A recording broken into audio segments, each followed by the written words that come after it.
Good evening. Together we'll crack it, says the new campaign against crime, and that's what we hope to do tonight. Crack some of the cases that detectives can't solve on their own.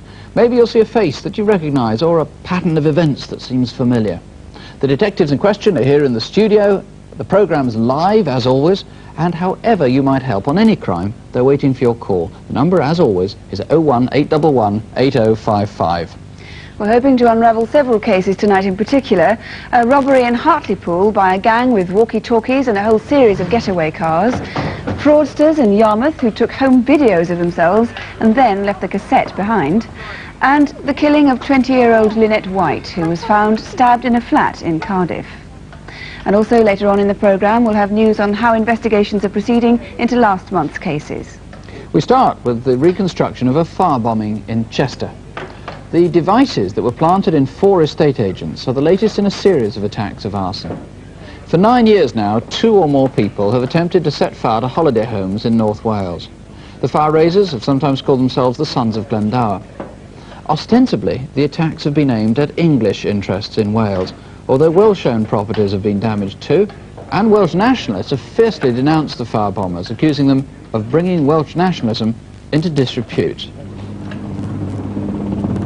An isolated hillside in Snowdonia. It's a scene that's been repeated throughout North and Mid Wales. Since the fires began in 1979, over 130 cottages have been attacked, an average of over 1 a month.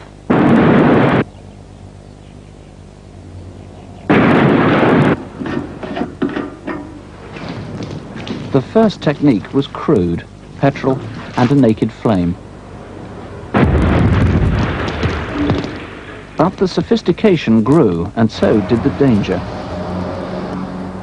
Outside the Portmaddock tax office, a father and son discovered a carrier bag.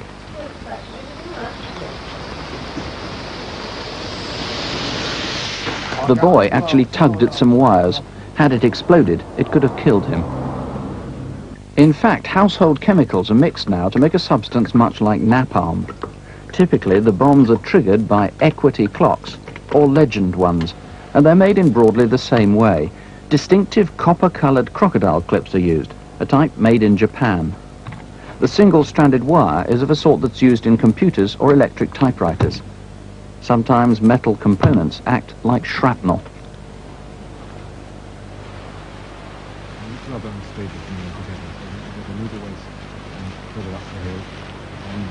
2 years ago, 2 policemen and a bomb disposal expert had removed one of these devices from a building.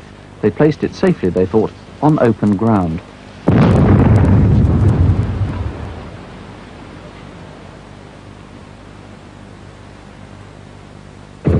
As the attacks continued, evidence about the bombers began to accumulate.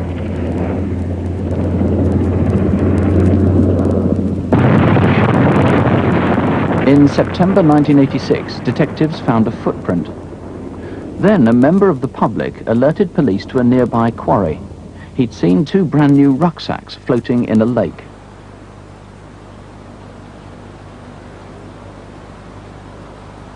A police dog handler was sent to check them out, and inside one he found a shoe that matched the footprint. It was a size 11 Go Sport sports shoe. He also found a pair of black woolen gloves, a black stocking, and 2 anoraks with leggings, one green and one blue, both trademarked Schooner. There was also a Stingray pocket torch and a pair of size 8.5 Puma sports shoes. And from forensic evidence, police now know the blood group and the hair type of at least one of the people involved.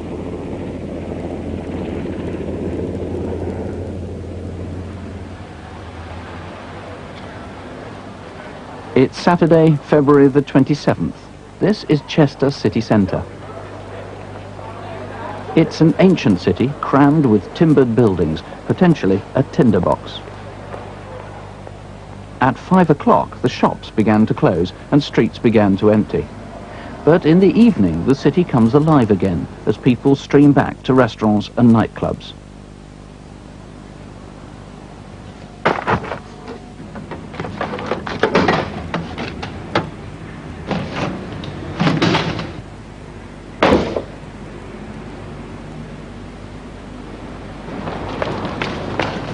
on, get the fire brigade, Terry. Right, stand back.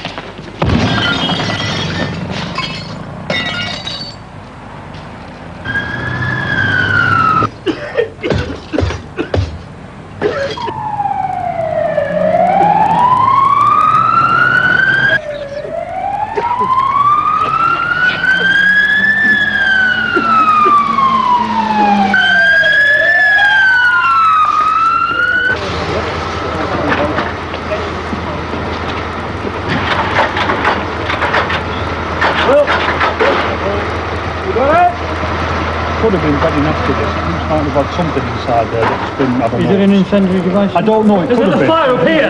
Right, at the top at the end. Sarge, Peter, get an extinguisher, off here, quick! There's another estate agent up here. Right, come on!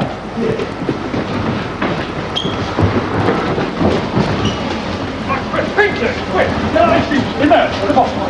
On the side, there. Chief Inspector, urgent. Chief Inspector, go ahead.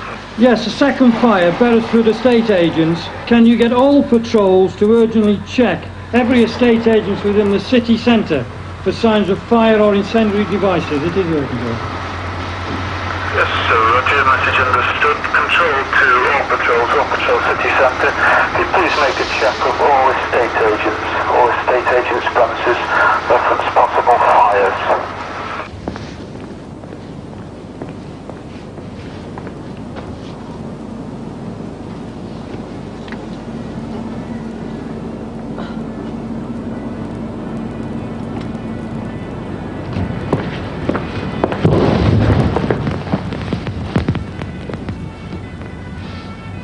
4 bombs went off in Chester on that night. As in other incidents, no one was killed or injured. But frankly, that's been out of luck as much as judgment. Gwyn Williams, how can people help? As we've seen, these devices are powerful, and I'm really worried that somebody before long will be killed or seriously injured. I know that the people who wore that clothing were involved in those fires in September of 1986, and I'm anxious to speak to anyone who saw those people. Right. Now, these clocks, I gather that these Legend and Equity clocks have been used in really quite a number of attacks. That's right. We're quite satisfied that these clocks and various other parts have been used in all the devices we've come across in the last 6 months or so. Now, that presumably means that someone has bought them in a batch or stolen them in a batch, got them from a mail order company or something, and a whole lot of them together. That's right. We're particularly anxious to speak to anyone who may have handled these clocks. It's quite probable that somebody bought them in batches, as you say, of 4 or 6. And certainly the wires and the clips are of considerable interest to us. Obviously, you need anybody in Chester on Saturday, 27th of February, who remembers seeing anybody posting things into estate agents sometime after 5 o'clock. That stands to reason. You said, though, at the beginning you were really worried people are going to get killed or injured in time. It hasn't happened so far, it must be said. Certainly, it hasn't happened yet. And I would pose the question to anybody who has any information, in particular people who might be on the fringe of these groups. Examine your conscience. Can you live with a child killed or seriously injured? I don't want to find myself one night in a hospital or perhaps in a mortuary. And I would ask those poor people to certainly come forward. In part, this is about the Welsh language. Maybe you should address part of your appeal in Welsh. Certainly. Mae gen I ofn rhyw ddiwrnod y ceith na rhywun I ladd. Ydwch mi roed y cwestiwn yma I chi. A fedrwch chi fyw efo'ch cydwybod os oes gynnoch chi ryw wybodaeth sydd o ddefnydd I ni. Os oes gynnoch chi, ffoniwch ni rwan. Well, whatever language you speak, please call if you have any information. You can talk to a BBC researcher if you prefer. Of course, you can ask for a Welsh speaker. If you wish, you can remain anonymous. The number is 01811 8055. That's 01811 8055. Or you can call the incident room. That's on 0492 518 383. That's 0492, the code for Colwyn Bay, 518 383. And now some news of progress as a result of last month's call to Crimewatch. There's been a great deal of activity in the hunt for whoever killed Cathy Walsh.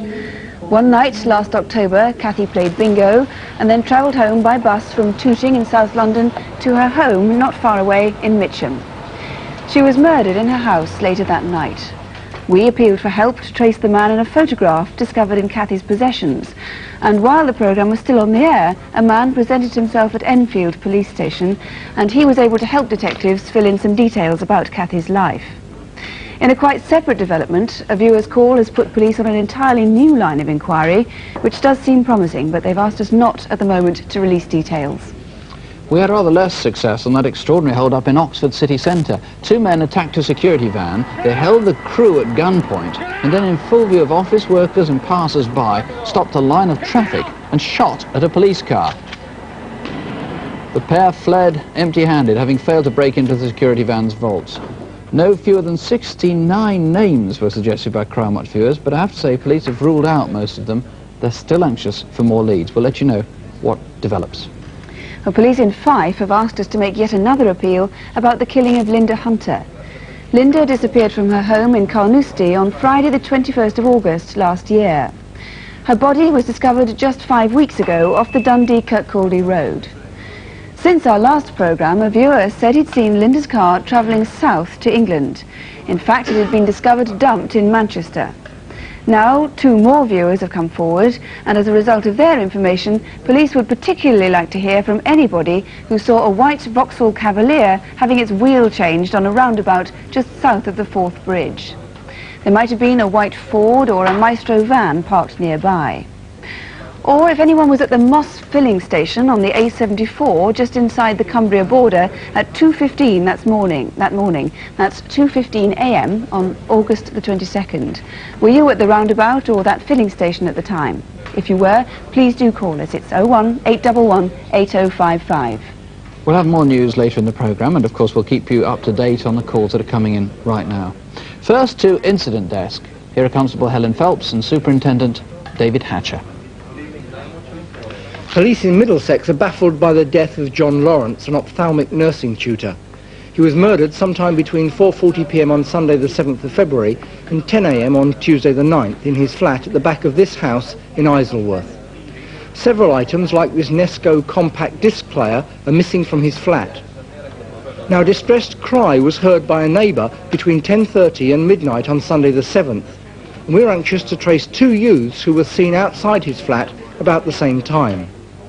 Although it was cold, one was seen taking off a dark, speckly pullover, revealing a light-coloured T-shirt. He seemed upset and was being consoled by the other. John Lawrence was a homosexual and frequently visited pubs and casinos where he met young men. Although it's known he'd eaten a large lunch that Sunday, a frying pan with a hamburger and chips was found in his kitchen, and the table was laid for one with a choice of 2 different sauces, so maybe he was cooking for someone else. On Monday the 8th of February, his wallet, jewellery, letters and credit cards were found in Twickenham railway station on waste ground by the stairs leading to the Waterloo-bound platform. His Royal College of Nursing diary, one like this, and his watch are still missing. If you were waiting at Twickenham station for the 1:25 a.m. train to Waterloo that night, did you notice anyone acting suspiciously? If so, or if you remember seeing or speaking to John Lawrence after 4:40 p.m. on that Sunday afternoon, please ring us here now. We need to speak to 3 men who we believe might have important information about a series of frauds in Great Yarmouth, Manchester, Somerset and Merseyside. Last June, this house in Yarmouth was rented by 3 men, calling themselves Ronald Silverman, David Silverman and Philip Parry. Using their landlord's name, they opened bank accounts, made false credit agreements and opened a sportswear business. In November they vanished, having fraudulently obtained over £150,000 worth of goods. Their debts in other parts of the country total more than £250,000. When Norfolk police searched the house, they found this video cassette. What was recorded on it was very interesting. These are shots of the premises that the sportswear business was run from. These are shots of Great Yarmouth, but listen to the voices of the men in the car. And I'll go round here and go back up to there. Well, it's outdoor really, isn't it? The Manchester accent belongs to this man. He's 6 foot 2 inches tall. He calls himself David John Silverman. This part of the video was shot at the BBC's Antiques Roadshow in June last year. The man with the briefcase claims to be Ronald Silverman, David's stepson. He has a Liverpool accent, is 5 foot 9 inches tall, and may well have a common-law wife and a very young child. The third man, known as Philip Parry, doesn't feature on the video, but was photographed at an exhibition by a local paper. He's 5 foot 8 inches tall with no discernible accent. Now back to the subject of antiques. Have you seen one of these recently? It's a copper diver's helmet, and a similar one was taken from the Dolphin pub on the Fish Wharf at Great Yarmouth. The theft is believed to be connected with the frauds. So if you know the whereabouts of Mr. Parry, Mr. Ronald Silverman, or Mr. David Silverman, or even the helmet, ring us now. Now Crimewatch UK goes international. Police in Holland are hoping you can put a name to this face. It's an artist's impression of a man who was found dead on the 14th of January this year. He was discovered on this stretch of waste ground beside the main A8 and A10 roads outside Amsterdam. The body had been weighted and dumped in a water-filled ditch. Holland's Avro television showed the man's face on their own version of Crimewatch in the hope that someone would recognise him, but they drew a blank. Amsterdam police approached us because the clothes the man was dressed in are all British made, so perhaps he was a British citizen. All his clothes had their labels removed, but police have identified their manufacturers. The jacket and trousers were made by Barber & Sons, and the trouser legs have been shortened by hand. His shoes were size 7, made by Cheney. Take another look at him. He was 5 foot 8 inches tall, and for viewers in the Netherlands, that's 1 meter 70. He's of athletic build and was probably about 25 to 30 years old. He probably wore those glasses most of the time, so if you know who he is, or if you think you've seen him in Britain or in Holland, call us now. Next, we need your help to trace the last owner of a German semi-automatic pistol, which may solve a top-level police inquiry into the supplying of illegal weapons. The gun, a Mauser, carries a serial number 142503. We believe that it was imported into the country by a collector or a souvenir hunter, who then gave it to a middleman. It's that middleman who is crucial to the inquiry, and we only need the collector to identify him. Look at the gun again. Do you remember seeing it in someone's collection? If so, call us now. Last July, we reconstructed the murder of Christopher Cumley, a North London jeweller. On the morning of Wednesday the 17th of June, 2 men came into the shop and Mr. Cumley was shot at point-blank range. Just a few gold chains were stolen. The detectives still hunting the men have recovered these from a garden incinerator in South London. In all, there were 30 watches, mostly Nevada make, and these jewellers' ring cases. They're not from Mr. Cumley's shop, but it's likely they have come from a robbery of another jeweller's. Do you know where? Call us if you can help in any way. The number to ring is 01811 8055. That's 01811 8055. Well, now, a distinctive car could be the key to solving our next case, which is an armed robbery on a van making a delivery to a sub-post office on a housing estate in Hartlepool. In the course of the raid, the gang used no less than 4 different cars. The most distinctive was a red BMW. There are only 6 like it in the whole of the northeast of England. And in the last few weeks before the robbery, several witnesses remember seeing it near the housing estate where the raid took place. For security reasons, we won't be showing any details of the post office van or the robbery itself. Our reconstruction takes place in Hartlepool in Cleveland. This is the central estate on the north side of the town, just a month before the robbery. A local resident, Mrs. Davis, was trying to call her GP.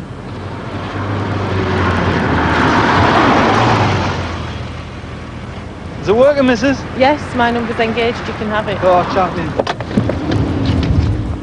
Mrs. Davis says she remembers the BMW because it wasn't the sort of car she'd seen on the estate before. Right. I were in a bit late this morning. I had a bit of an accident. I got a smack in the back bumper. I'll be alright. But she couldn't see any damage to the back of the car.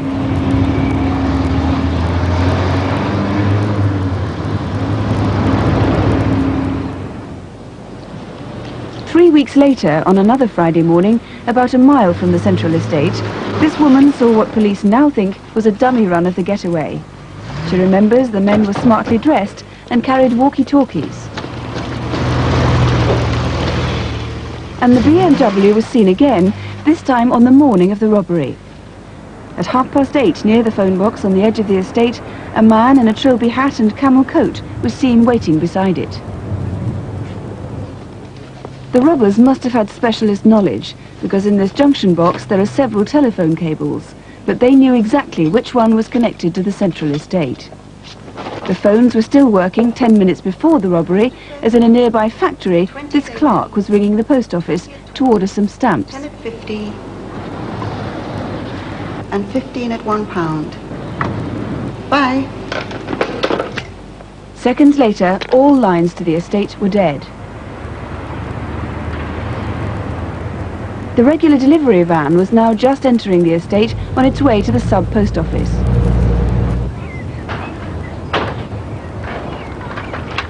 Next door to the post office, the milkman was delivering to the grocery shop as usual. Good eat, love. Yeah. The usual. Yeah. There you go, love. The first signs of the impending robbery were probably seen by Jane Robotham, out shopping with her children. 5 minutes, when she's gone, we'll go for it. She was frightened and walked by.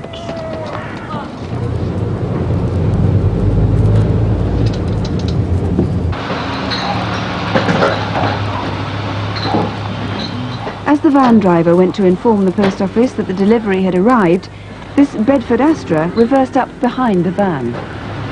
Right, get him down! Get down, you bastard! Get down, son, or I'll wrap this round your neck! Get down!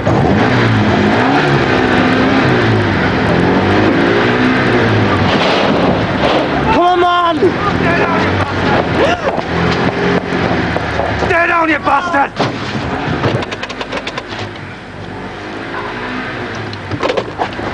Come on!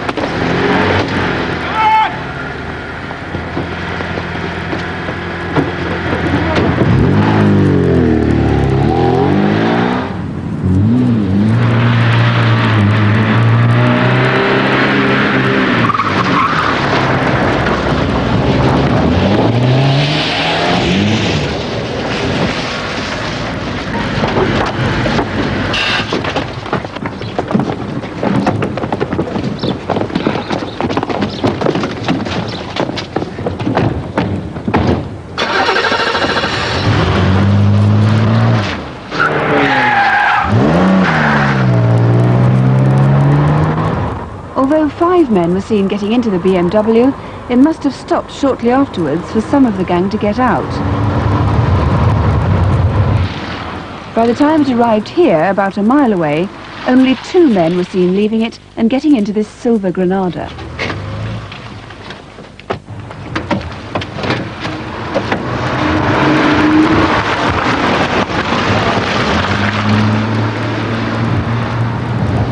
Well, from the map you can see that from Warren Court the Granada travelled about a quarter of a mile to Tenby Walk, where it was found abandoned. Then from Tenby Walk it's about 100 yards to here, Gower Walk, where we know that about 8:30 on the morning of the robbery a silver Nissan Bluebird was seen pulling into this parking bay here.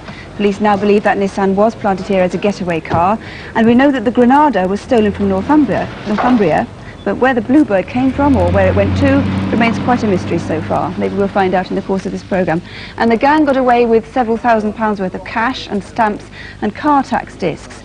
Mr. Newsome is in charge of the case. The most noticeable, of course, of those cars, as I said, was the red BMW Alpina, which was stolen 6 months before the raid. Where do you think it was during those 6 months? Well, normally a gang would store a car before use in a robbery, but that car had done 2,000 miles and must have been seen in the area, possibly the Tyneside area, and certainly at petrol filling stations. So people must come forward if they saw a car they think was that one. Yes, I'm particularly interested in that Alpina. And the silver Granada was also stolen from Northumberland, not so noticeable as a car, but some quite interesting and distinctive things stolen from it. Yes, a very valuable set of Ben Hogan Apex golf clubs had been in the car when it was stolen, and those were missing when the car was recovered. Right. Those we're showing actually aren't the original ones. We do have just one that was left behind with a tan handle. These all look the same. Yes, the owner had kept this in his possession, and in fact these were specially made for a very tall man. They've been extended by 2 inches, and the handle is leather compared to the normal handle, which is a different colour. So these would be quite useless then to a normal-sized golfer. That's right, they are quite distinctive. So maybe somebody in all innocence has come by these golf clubs, and that could be a vital lead to the gang. It could. The other thing that was left in the car was the driving licence. You brought in a replica there. Yes, the owner of the Granada was a Mr. Alistair Smith of Morpeth.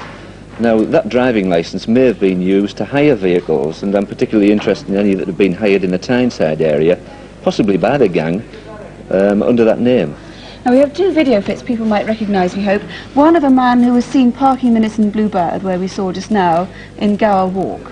Yes, he's described by a witness as being about 35 years of age, thin, short, curly, dark hair, and he's supposed to look a little bit like Robert Powell, the actor.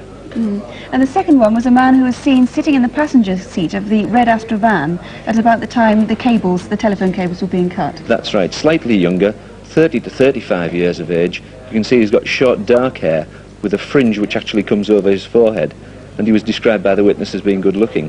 Where do you think the gang is from? I do believe the gang's from Tyneside. Right, and the date we're talking about is Friday the 12th of February and the weeks leading up to that. If you recognise any of those cars we showed you, or if you can tell us anything you think might help the police to find these men, please do ring us here in the studio. The number is 01811 8055, or dial Cleveland Police Direct, and that number is 0642 248 184. That's 0642, the code for Middlesbrough, 248 184. I can tell you we're having a large number of calls on that Welsh arson, or the series of attacks, which included the one in Chester. And one caller says he recognised the waterproof clothes. He rang off without giving his name or any more details, and detectives would like him to call back. Some more results from last month's programme. Nearly 300 viewers called on one appeal alone, that of the murder of Fiona Gallant. Fiona, an 18-year-old, was last seen alive, apparently giving directions to a lorry driver near her home, which was near Colchester. As a result of Crimewatch, detectives now have 40 positive new leads. And after calls to last month's programme, a man was arrested the next day in Eastbourne in Sussex. He's been charged with armed robbery of building societies carried out in Richmond in Surrey and elsewhere around the London area. Because the trial is pending, we can't now give further details at the moment. And thanks to Crimewatch viewers, there have been fresh developments in the Barry Lewis case. Last month we showed a clip from our reconstruction that we'd filmed over 2 years ago. And it prompted 2 very important new witnesses to come forward, fresh witnesses, who remember Barry with a man in Essex. Detectives, though, still need to hear from the anonymous caller who led them to a red Talbot Horizon parked in a garage in South London. Please call again, 01811 8055. That one call could save thousands of wasted man-hours and perhaps save other children's lives. Well, now to Photo Call, television's version of the wanted poster, who are suspects caught on photo, film or video. Here again are David Hatcher and Helen Phelps. Can you help identify this man, seen here on the 15th of February in the Cheshire Building Society in Queensferry, North Wales? He threatened staff with a sawn-off shotgun and passed over this note demanding £2,000. The cashier gave him a lesser amount, and he escaped on foot into Station Road. Look at him again. He's a very distinctive man, only about 5'1" to 5'3" tall, and aged about 60.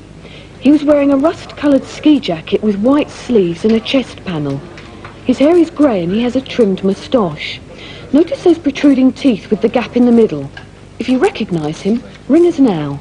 This man stole a car in Middlesbrough after violently threatening its owner and tying her up in her own home.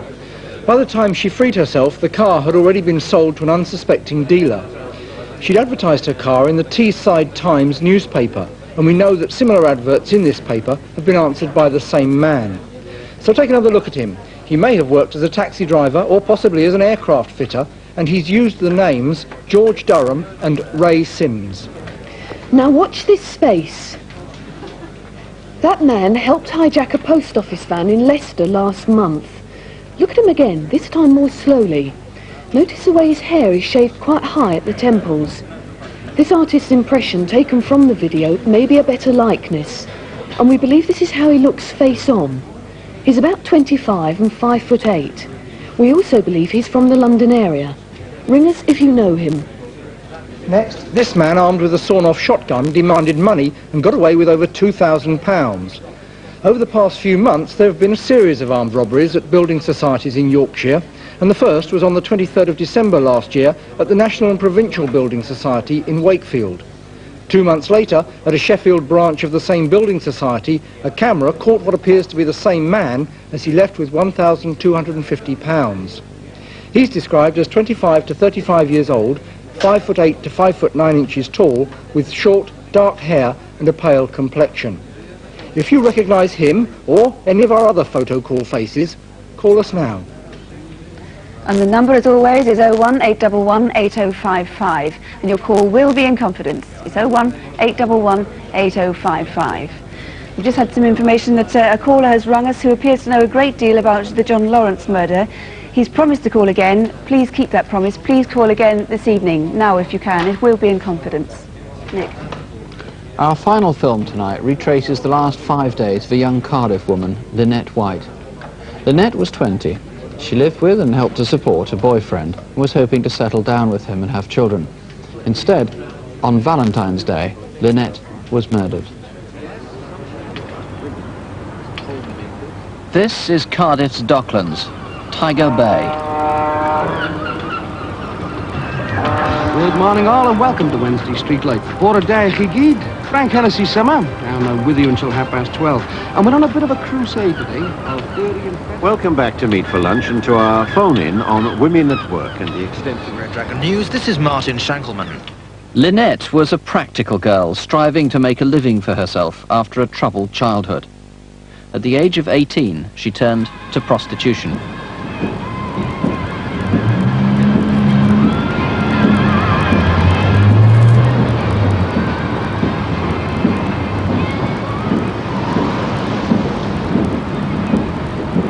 Every night, 7 nights a week, she'd work here from 6 p.m. till 1 a.m., often taking clients to a flat in James Street. When she stopped work early in the morning, she went regularly to meet friends at a nearby club. You're always stealing my cigarettes. Oh, come on, there's plenty. Come on, there's plenty behind the bar. Now, what's going This is the last one. Well, I only knew Lynette from the club, but more of a friend than a taxi driver, you know, as the time went on, like. She used to talk a lot and dream a lot and, you know, like any other young girl, like, you know. But herself, she was a cracking girl, and I used to think a lot of her, like, you know. Hey Jack, how's your back? Hey Jack. Good to see you.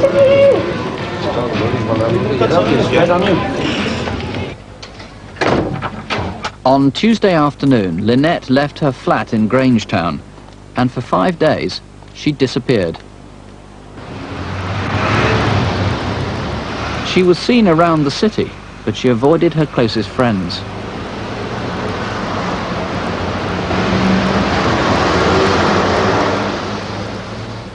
This chemist shop is just around the corner from Lynette's flat, and she came here every Saturday to buy supplies of condoms. Lynette walked in as usual on Saturday the 13th, her 5th day away from home.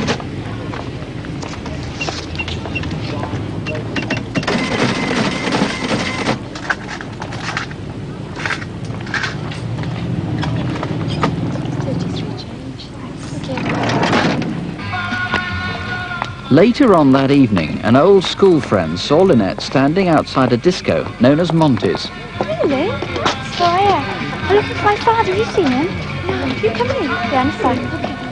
Lynette almost certainly was not waiting for her father. She hadn't seen him in a year. It's not known if she did meet someone here or left alone, but she stayed here till sometime after 1 a.m. By now, it's Sunday. It's February the 14th, Valentine's Day.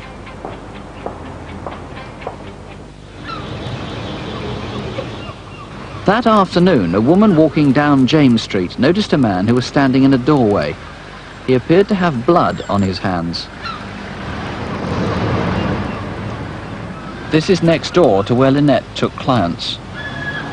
The witness walked past the Maritime Museum and stood looking out to sea when she felt someone sit down beside her.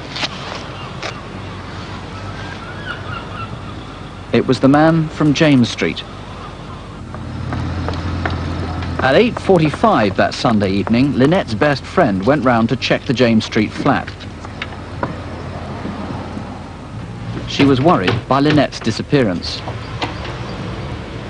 When she saw a door locked shut that was normally open, she called the police. Charlie Quebec 07, I need a console very urgently, over.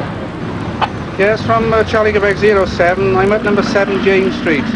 I've just broken in and found the dead body of a woman inside, and it appears to be a suspicious death. Charlie Quebec 07, Roger, that's also the Wilco 07, console over. Could you inform the inspector and the CID to attend, and also get the police surgeon out, over? John Williams calling it a suspicious death turned out to be the understatement of the year. It was the most appalling attack on her. She had been stabbed, I think, was it over 50 times and had her throat cut. Terrible Indeed, attack. that is so. It was a very cruel, vicious and violent murder after what is a young girl. Now, the man seen virtually outside the flat that she used to take clients to must be the prime suspect, a man who was mumbling, incoherent. I gather he was crying at times too, blood on his hands. That is right. He certainly is a person who we must speak to at this time. Would other people have seen him, and if so, how would they have noticed him? We've compiled a Crimewatch video feed. What are the distinctive features? He is very distinctive. He's got dark brown, greasy hair with lightning towards the front of it. He's about 35 to 40 years of age and between 5'8" and 6 foot tall. And we must remember that this man was bleeding himself. He's cut himself. He's also got blood on him from the deceased. He's upset, he's crying, and he's in a bit of a state. And presumably might have sought medical attention himself. Well, indeed, that is so. Why had she left her flat for 5 days, do you know? Well, Where she's had a bit of a tiff with her boyfriend, and I think she's had problems with going to court to give evidence. She is a local girl. She would have stayed somewhere in the area. There is no doubt that someone out there knows where she stayed, and we would like those persons to come forward and speak to us. To eliminate them, obviously. That is so, yes. Everybody seems to speak terribly highly of this girl. She was tremendously liked and admired, and I gather even a large number of her clients have come forward who went to her as she was a prostitute. Yes, of course she was, but she was a popular girl. She was a quiet girl. She was well liked. But there are other clients in the city and outside the city who ought to come forward and tell us when they've been with her so that we can eliminate them from the inquiry. Well, Lynette's family and close friends have put up a reward of £1,000. Here's the number: 018118055. That's 01811 8055. Or you can call the incident room in Cardiff. That's on 0222 398 381. 0222, the code for Cardiff, 398 381. Well, detectives and researchers taking calls have been very busy tonight. One caller we just heard has recognised that Mauser gun, which we showed on incident desk. He wants more details about that. If you'd like to ring back, we can give you more details, or watch our update programme at 11:20 when we'll show the gun again and give more details. Somebody else has called to say that the wire used in the Welsh bombs has been recognised, and he says it comes from a typewriter firm which used to trade in Porthmadog. And somebody also says that the clips have been recognised. In fact, we've had quite a lot of callers who've recognised those clips as clips which are sold by the Tandage chain of stores, who usually take the name and address of customers. So police will be following that one up too. We'll keep you posted. If the lines are busy now, please don't give up, because we're going to be here answering the telephones until midnight. You'll find all the local relevant police numbers on CFAX, if you have that. That's on page 186.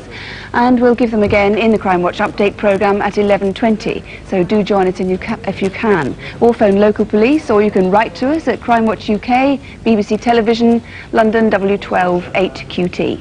The essence of Crimewatch, of course, is that it doesn't help to worry about crime. We need to do something about it, all of us. And that theme has now been taken up in this new government campaign.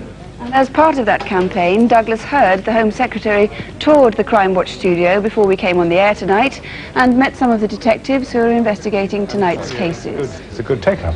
It's very good, actually. Yeah. Now, your campaign, really, is sort of taking up where Crimewatch leaves off in one sense. I mean, what you've shown is that people are anxious to help the police, but that shouldn't be just once a month when there's Crimewatch. And what we're trying to put across is two things. First of all, rising crime isn't inevitable. In some places it's now actually falling. It's still very high. And everybody can do something to help. And our booklet, our handbook, is designed to show exactly how. In the last 10 or 20 years, in tackling crime, the main emphasis has been on putting more resources in the hands of the police. Is there a growing recognition that really isn't enough, that we, the community, are going to have to be at the forefront? Well, I'm sure it's been right to put more resources into the police, and there are now 20,000 more people working with the police than there were in '79. So that must be right. But you're also correct. It isn't the whole answer.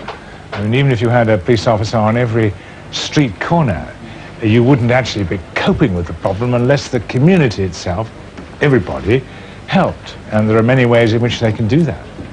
Well, do phone for a booklet. It's free. 100,000 have been asked for in the first week, and we strongly recommend it. As I said, it's free. The number is 01 200 1000. That's 01 200 1000. But only use this number for a copy of the booklet. We'll be back from a month from now, or rather he will. Patty Coldwell will be here in my place while I take a quick break from the programme to have a baby. From both of us. And from both of us. Good night. Good night.